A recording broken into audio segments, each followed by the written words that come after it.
Hello guys, welcome back to my mini vlog. ಇವತ್ತಿನ ತಿಂಡಿಗೆ tomato Baat ಮತ್ತು ಮೊಸರುಳಿ ಮಾಡ್ಕೊಂಡಿದ್ದೆ.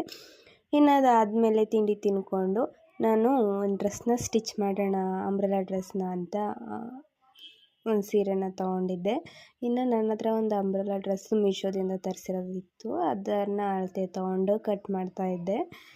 ನಾನು ಯಾವಾಗಲೂ ಡ್ರೆಸ್ನ ಸ್ಟಿಚ್ ಮಾಡಿಲ್ಲ, ಫಸ್ಟ್ ಟೈಮ್ ಸ್ಟಿಚ್ ಮಾಡ್ತಾ ಇರೋದು.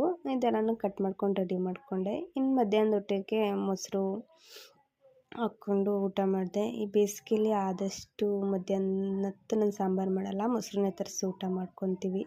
ಇನ್ನು ಅದಾದಮೇಲೆ ನಮ್ಮಮ್ಮನ ಹತ್ರ ವಿಡಿಯೋ ಕಾಲ್ ಮಾಡಿ ಹೇಳಿಸ್ಕೊಂಡು ಬ್ಲೌಸ್ದೆಲ್ಲನೂ ಅಳತೆ ತೊಗೊಂಡು ಗುರ್ತು ಹಾಕ್ಕೊಂಡು ಕಟ್ ಮಾಡಿಕೊಂಡೆ.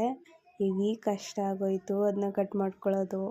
ಅದಾದಮೇಲೆ ತೋಳಿಗೆ ಬಟ್ಟೆ ಬೇಕಲ್ವ, ಹಾಗಾಗಿ ತೋಳಿಗೂ ಕಟ್ ಮಾಡಿಕೊಂಡು ಎತ್ತಿಟ್ಕೊಂಡೆ. ಇನ್ನು ಅಂಬ್ರೆಲ್ಲಕ್ಕೂ ಇದನ್ನ ರೆಡಿ ಮಾಡಿ ಇಟ್ಕೊಂಡೆ. ಇನ್ನು ರಾತ್ರಿ ಊಟಕ್ಕೆ ಚಿಕನ್ ತಿನ್ನಬೇಕು ಅನ್ನಿಸ್ತು, ಹಾಗಾಗಿ ಚಿಕನ್ ತರಿಸ್ಕೊಂಡು ಚಿಕನ್ ಕಬಾಬು, ಚಿಕನ್ ಫ್ರೈ ಮತ್ತು ಚಿಕನ್ ಬಿರಿಯಾನಿನ ಮಾಡಿಕೊಂಡು ಊಟ ಮುಗಿಸಿ ನನ್ನ ದಿನನೂ ಕೂಡ ಮುಗಿಸ್ದೆ. Thank you for the watching. Next ವಿಡಿಯೋದಲ್ಲಿ ಸಿಗೋಣ. ಬಾಯ್.